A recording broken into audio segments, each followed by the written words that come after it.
All right, welcome back from the break, everybody. So now we're going to go into a pretty important section, um, and it's called valuations, because value is what a sponsor wants from any type of marketing activity, and sponsorship is obviously marketing. They're not doing it for exposure; they're doing it for other reasons. And different companies have different ways that they value things. What one company may perceive as a ton of value, another company won't care about. That's why in our first session we had an energy drink and some endemic brands. They have different senses of value. What's been most difficult, in my opinion, in the past couple of years is that with the change in how events are run and a lot of online activities now, and COVID changed quite a bit for motorsports, that the values are starting to change.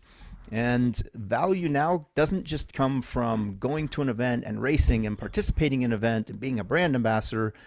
You can create value in many different ways, even when you're not racing. And we're going to talk about value and valuations because traditionally, and in the book, which was written 10 years ago, there was a very common way to value things. And in motorsports, we had traditional values. You had your logo on your car, your helmet, your race suit. You had banners. You might have appearances, hero cards. You have autograph signings, meet and greets. There's a lot of things, tangible things that you could do that would have a value. And the way you calculate that value is by comparing it to relative media. What I mean by that is, let's say you got 10 seconds on television. If you were to buy a 10-second ad on that same network, what would it cost? Well, if you got 10 seconds of visibility on screen, perhaps that value would be the same as a 10-second advertisement would cost, or a 10-second commercial. If you got a half a page write up in a magazine, that magazine has a rate card, a media card of what an advertiser would have to pay to get into that magazine. And if you got a half a page write up, well, the relative value of your write up might be about half the cost of an ad in that magazine. Now, because of this, the world that we're in, everybody's online. There are many, many, many different outlets and many different social media tools that we can use to create value. And in many cases, the values are changing and they're constantly fluctuating. Where one person might have a lot of followers, a brand could perceive that to have value. Where I personally have learned that the small endemic groups have far more value when it comes to marketing effectiveness than large memberships and large groups with a ton of people, but they don't feel like they're part of a community. So we're going to talk about value, the common deliverables that you can list in a proposal. You want to show what a sponsor will get because yes, even though the main value may not come anymore from logos and visibility, it is primarily what motorsports has been known for and what racers show and what a lot of the sponsors and the brand managers have seen. So you want to list the value of what you can offer in terms of what Megan was saying earlier in the proposal. You have line items of deliverables that you're giving and you're offering. If you can find a relative media value, you could probably put that in the proposal and estimate what your overall value is. When it comes to intangibles, things like reputation and integrity, well, those are priceless. So those you can't put a dollar amount on. But let's say you're not getting a lot of television time, you're not getting a lot of announcement time, you're not even in the newspapers or the magazines, or you're not being written up because perhaps you're not yet winning races or getting on the podium. Well, you can still create value through what you do if you have a reputation, if you have integrity, if you have a lot of loyal fans, if you have strong relationships with other businesses that you can introduce a company to create B2B and add value to them. So you want to look at value from a sponsor's perspective. It's not how many times you won a race, how many times you got on the podium, how many times you were mentioned. It's how many times your sponsor was alongside you when you won, or how your sponsor helped you in creating that opportunity, which let you tell a story to win, tell a story about winning, and the sponsor is alongside you in that journey of creating value. And it's a story that can be told. If a story can be remembered and shared, now it starts to compound that value. And that's what you have to show in a proposal, which is not that easy. So what we do first is we put line items of the things that are easy, your tangibles. I can give you logos on the following things. I can be at the following events and make a public appearance. I can distribute this information to my database of so many people. I can do a social post and reach this number of followers. And all those things can be quantified.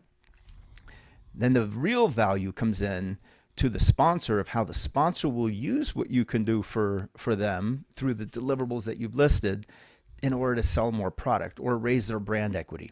And sponsors usually know because they see, oh, this person's on television, this person's going to be in magazines, they're going to go to 30 events this year, they're going to be in front of 1,000 people at each event. It's a small event, but 30 events, okay, that's 30,000 people. Perhaps they can hand out samples, and now we don't have to send somebody to that event. We can use the racer or the team to do that instead. So the value comes from showing that you are working on behalf of a company as an extension of their marketing or even an extension of their sales arm in order to generate revenue for that company. Value is not what you need to race. Gee, I need new tires, I need new wheels of transmission, and I need $100,000. Can you give me $100,000? That's not what we put in a proposal. We put in a proposal the value we can generate for sponsors if they were to purchase similar media or similar visibility in the public media. And George said there was a question. I think there's more of a comment. I think Okay. if you have a case study as well, those are really valuable to showcase. Yes, and there are several case studies. There's two actually in the book.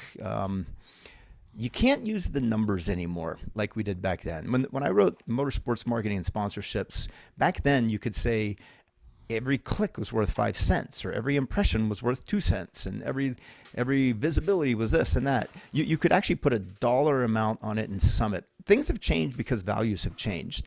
And I guess what we'll have to do is after this summit, we'll have to update using current example, maybe even Megan's program. We could use that, or someone on the call. We can figure out how they created value. At the end, we're gonna do a sponsorship success story where you're gonna hear about how Jason Coleman was able to land a primary at Eibach. He's now the Eibach Springs trophy truck driver because of what he did. And he'll tell you how, and we'll show you through a video, the value that he created for Eibach and why they now pay him. So that's a good point. Yeah. Yes, we will do that. The valuation section could go on for 3 or 4 hours. That's how detailed it can get. We're going to try to condense this just into a half an hour of where value is. But there's something I was just thinking and I forgot. Oh, appearances and meet and greets. Your value it doesn't have to be just what you're doing at the races. Your value can come in what you're doing when you're not racing. And I like this example of Ron Capps was telling me once that he spends more time promoting at Napa Auto Parts stores than he does going to racetracks. So he does meet and greets at Napa. That's where the value comes in. He brings people into their retail store because they want an autograph or a poster. So value can be created, and that's again what this whole sponsorship summit is about: is how do you create that extra value? Now the trick is putting a dollar value on it, and that depends on each company. So before I keep going, Megan, did I forget something here? Is anything you'd like to add? No, I just want to make sure people know that still doing the signage, the logo on the car, on the shirt, hospitality, tickets, anything like that, that's still very important. We're not saying that, you shouldn't be trying to put logos on the car anymore. We're just saying it's so much more vast now when it comes to sponsorship. It's not just getting paid for a decal on the car. It's so much more than that. So B2B, B2C, any opportunities you can do with that. And a great example is hospitality. And so if you do go to any of the big NHRA drag races where you'll see Ron Capps, you see that all of those top fuel teams, they have their pit area with the car where the crew works on the car, and then right next to it they have the hospitality area. And so this is where all of those deals are made at the track and where they start to they'll bring in people to start conversations to create deals for that. So that's something that, if you can do hospitality, that's a great option to have, because you want to be able to bring those marketing executives and the people that make those decisions, invite them out to a race and show them what all you can offer the fans that are going to be there. But then also, you don't just want to make it about you want to make it about them. And so see if you know a retailer or a wholesaler that could help them, invite them also to the race, introduce them there, and then that's how it's a win-win-win situation for all three parts. So we might be talking about hospitality later on, but that's just a really great example. And like Alex said, doing the appearances outside of the racetrack matters too. Trying to bring customers to their stores. So whether it's a company that just sells products in the store like Napa Auto Parts, or if it's actually Napa that you're working with, you want to, like they said in the very beginning, you want to just increase that bottom line for them. So however you can help increase sales. And it's really limited to how creative you can get with it. Whatever you can imagine, the number of assets is only limited by what you think you can do. So try to get really creative when it comes to that, but also make sure that you check with your series that you race in to see if there's certain stuff you can and can't do. Because I know from my side of it with NHRA, they can be very limiting as far as what you can do while the event, the drag races are going on. And so, like for us, we're not allowed to like sell merchandise outside of our trailer. They would need to purchase a spot in the midway in order to do that. So, try to see what that cost is, and then see how many people are on average attend that event, and see if it's going to be a benefit for that sponsor to go ahead and purchase that spot and work with you at that race. So make sure you check with your series, but then also really try to get as creative as you can when it comes to the tangible assets. So in the past, the tangible assets were, like I said, logos on most of the properties that we had, everything from the awning to the side of the hauler to the car, the helmet. But today with social media and the way the internet is changing things, we are now in a world where we have an electronic highway that connects directly from a company's front door to its customer's front door. And that electronic highway could be a click. It's online, it's digital. So a company can instantly reach its customers and give them information or provide the ability to purchase something with that click. And so as a brand ambassador, as a sponsored athlete, as a representative of the company, and as a part of that company's marketing arm, you want to help create that highway and link the company to its customer. And if you can do that, then the company will know how to create value through its own messaging. So sometimes you don't necessarily have to show that you're the one bringing in all the dollars or the money for the brand. If you can make the connection to the brand and its customers, then the company knows how to sell to their customers. That's why they're in business. They will be able to find the value in your relationship with your fans. I learned that on this summit by promoting through my friends who were endemic. They had podcasts, they had shows, they have small followings of just a few thousand followers and viewers that watch their shows. The value that had in spreading the word of getting us the Motorsports Summit out there was far more valuable in effectiveness, far more effective, I should say, than I also partnered with some very large organizations who promoted.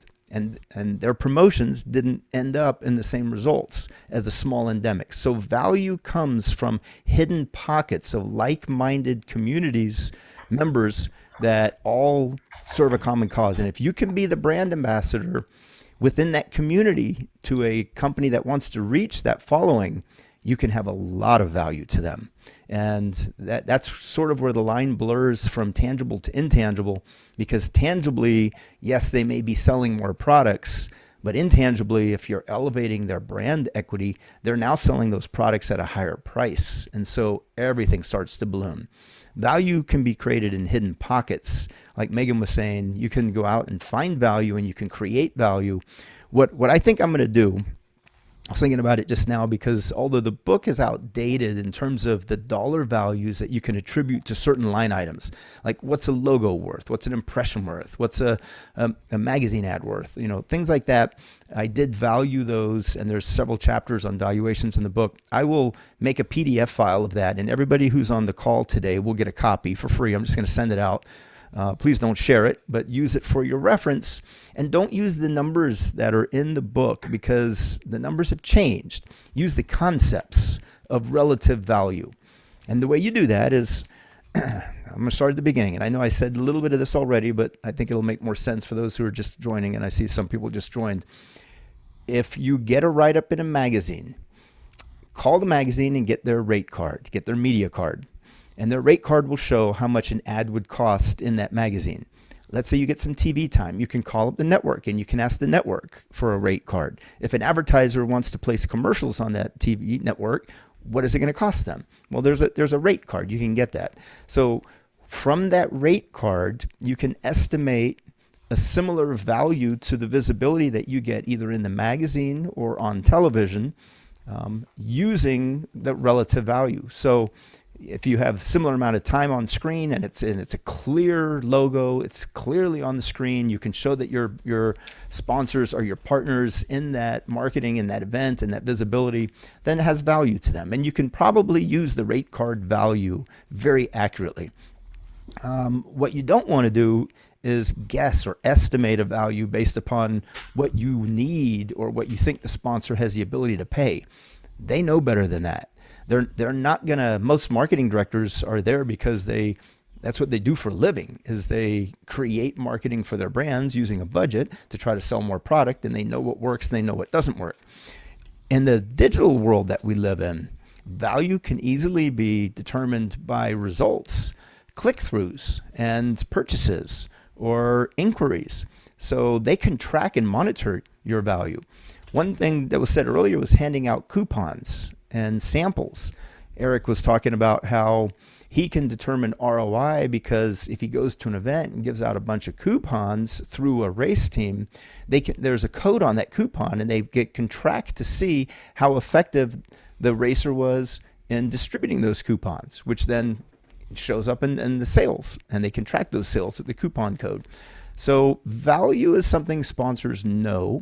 They know it way better than you. So you don't want to show a high fluff value and hope for a lot of money. If anything, you want to show, or you got high costs, I should say, I said that backwards. You want to show a high value of your program, but then charge far less for it. And if you can show 3, 4, 5 times the value of what you're asking in terms of sponsorship cost, sponsorship price, I think that attracts a lot of attention. And what I mean by that is, hey, Mr. and Mrs. Sponsor, I'm going to be in the following magazines, and you can guarantee that with their funds, because you can actually buy an ad, or you can perhaps buy an advertorial, half advertisement, half editorial. You can also do that with several online entities. You can use marketing funds that you get from a company to create media for that company, and that has value. So those things can be listed, and you can present them, things that you can do. If you're relying on results and second and third party media to show your results, you won a race, you're on the podium, you're hoping that now people write about you and share that and promote it. You're probably not going to see as much value as you expected, because most of the time the third party media is more disappointing and doesn't present your story in the way that you want it to be told to represent your sponsor. So valuations are important. Valuations are key. Valuations, especially when you're asking for a certain amount of money, it has to be relative to the company and from the company's perspective. What is the value to the company? And if you're asking Monster Energy versus Permatex or E3 spark plugs, or let's say K&N filters, what you're asking will have a different value for each of them. So I would not send a proposal to Joe Parsons at Monster that has the exact same deliverables that I'm sending to Tony Yorkman at K&N and asking for the same amount, because what Joe values more would be sampling, let's say, and lifestyle and having fun, where K&N values functionality and performance and winning races. So the dollar amount that you would ask for from each depends on the perspective of the brand. I don't know if that was a question or no. Megan, do you have something that you can add to that? Yes, I do. So I just want to let people know that you want to ask for the rate card whenever you do the interview with the media, the publication, podcast, whatever you're doing. You don't want to wait till it's a month later, a couple Good point. months down the road, because one, you will probably forget.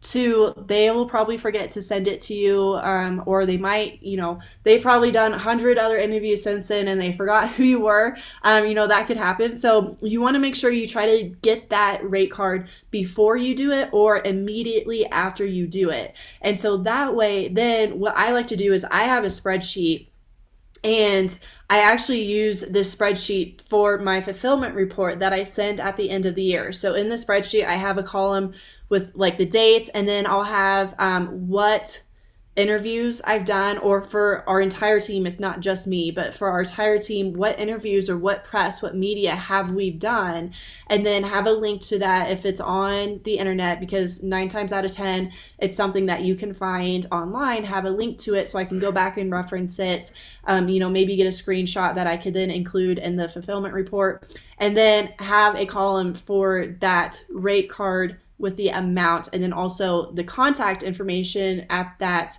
publication. So if I do need to get back in touch with them, I can. So you want to make sure you try to get that right away and have a spreadsheet to keep track of those numbers. So that way, when you are getting ready to present to a potential sponsor, you want to make sure you actually know what those numbers are. You don't want to forget or estimate, like what Alex said. Important to be aware of what their values are for whatever company you're trying to reach out to.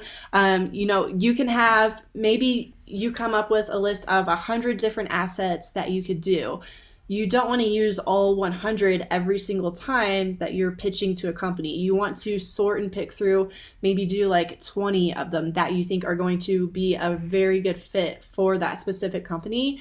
Because you don't want to just copy and paste. You want to make sure you're presenting something that is actually going to be providing them value, return on investment for them, and also makes you stand out from everybody else, because they're probably getting pitches and decks from hundreds of other racers as well. That's true. And what we said in the very first session, different companies value different things. And so a retailer values foot traffic into the store. We talked about Ron Capson, Napa Auto Parts. Ron will go to the stores and sign autographs and hand out posters. And that has value because it brings people into the door, which then they perhaps purchase something, or maybe they never went to that store before and now they do. You go to a store once and you're more likely to go to it again if you had a good experience there. A manufacturer, they value functionality. They like to be on the podium. They like to show that their product helped win a race. Or let's say a tool manufacturer, they want to show that the team is using the tools, hand tools, power tools, and they value that kind of visibility if you can use the tools in the pits. A small company, a startup, some company that no one's ever heard of, they do value exposure. The problem with those guys is they never have money. So, you can get a lot of free product perhaps, but you're not going to get cash. So when you're putting together your deck or even a proposal at this point to show a company the value that you can create, you have to keep in mind what type of company it is. The value that you're going to give Monster is very different from the value that you're going to give K&N. And that needs to come through in the proposal based upon the value that they perceive. So if you're not sure, go back and think. If you're a manufacturer, what industry is the manufacturer in? Who are their customers? And this is, by the way, this is important. I forgot to mention this earlier. A manufacturer has a couple customers. There's the end customer that buys the product physically and uses it. But then there's also usually a distributor or a retail partner that they have to sell the product through unless they're selling direct. Everybody sells direct online nowadays, but we still have retail stores. There's a lot of retail stores out there, and those retail stores are customers of the manufacturer. So the manufacturer is first selling to the retailer and then helping the retailer sell to the end customer, the consumer that purchases the product. So when you're writing value, are you showing value for the manufacturer because you're helping sell the final product to the consumer? Or are you showing value to the manufacturer because you're getting them into retail stores? There's two places that you can add value to a manufacturer. If you can create those B2B relationships, like our panelists were saying earlier, then that has a lot of value if the retailer can sell through. If you put a lot of products on a shelf and a retailer takes the products from the manufacturer, but now no consumers are buying it, and those products stay on the shelf, well, if you don't have that sell-through, then there's not that much value. So you need to be able to show that you're going to market to pull the products off the shelf. And if your race program can help with that, then that's what brands and sponsors are looking for. It is not, it's not the easiest thing to put in writing and to put a dollar amount on. And you don't always have to put a dollar amount on everything. If there's a relative value that you can compare it to with a rate card or media card, yes. Then you try to put a value so you can show a high number of what the sponsor's getting for your ask in terms of the proposal. But if you're not sure, then you let the sponsor understand what you can do by showing what you can do for the sponsor. And they in their mind will know, oh, wow, this person is going to go to 15 retail stores and make 15 appearances. We don't sell to those retail stores yet, but we would like to.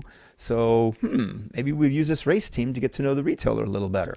A lot of times through racing, you can add value to a sponsor through who your other sponsors are. The marketing director, Bill Stein, came to me and said, look, I want to sell, but we don't have a shock yet ready for the racers, but we are making a shock for the Tundra. Can you position us next to Toyota? Toyota was a main sponsor, and they wanted a B2B relationship out of the sponsorship as opposed to just a sales relationship. And a lot of times value can be created for brands by showing them who you're going to connect them to B2B wise. And I know, Megan, you've done a lot of that with your race program as well, because I know you put your partners together. Yes, we have. And so a great example would be Menards. And so we, unfortunately, when COVID hit, we lost our partnership with Menards because our deal with them was focused primarily on doing displays and appearances. And so when COVID hit, we couldn't do that. And so unfortunately lost that deal. But for a couple years there, we would go to find Menard stores that were close to whatever racetrack we were visiting for our next drag race.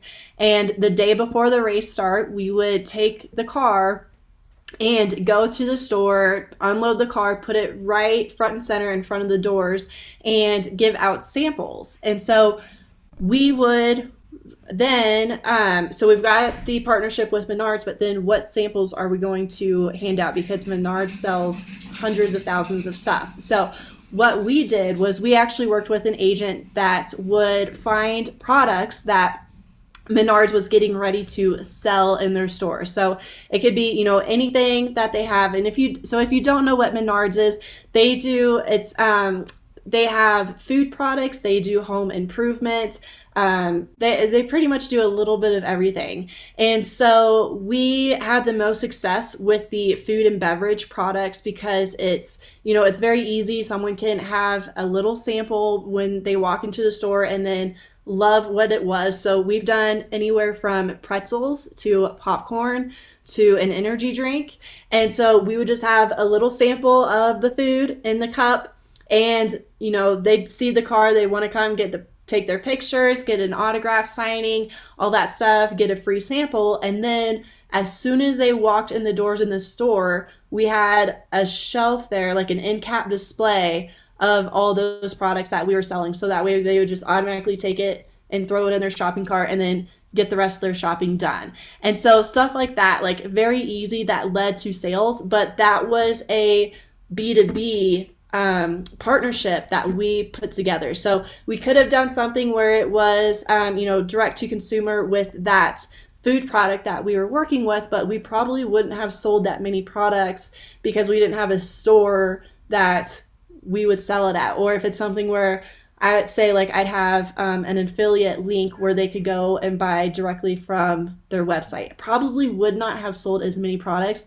as we did when we brought all the attention to that retail store and had the products right there front and center for them to purchase. So again, kind of get creative. Think of something like that. If it's something, if there's a local store that's next to your track, and you could go in there and go shopping and see if there's any products that they sell that you currently use and that you love and you think, oh, this would be a perfect fit for us, then try to find a contact at that company and see if you can then reach out to them and do a partnership kind of like that I did. Or maybe there's something that they don't sell that maybe you do have a contact with of a company that you could introduce to that store. So Right.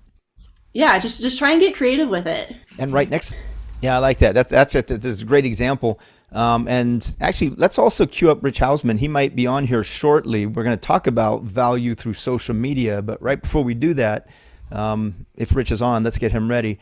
George is saying we have another question. Yeah, so the question that came through was per what Megan had asked. Alex, you could probably answer this well. Is Jim Noman asked, were those appearances part of the overall sponsorship partnership, or were those charged on a per appearance situation? Because I think this can vary a lot. Yeah, you know what? That's a good question. Thanks for asking that, because I forgot to mention. Typically, on a personal services agreement sponsorship, and a lot of professional older athletes, retired athletes will have that if they attach to a brand or a brand pays them. That just means that they have to wear the logo all the time, everywhere they're in public, wear the logo, and whatever you're doing in public, wear our logo. That's a personal services agreement. Many later career partnerships are structured like that.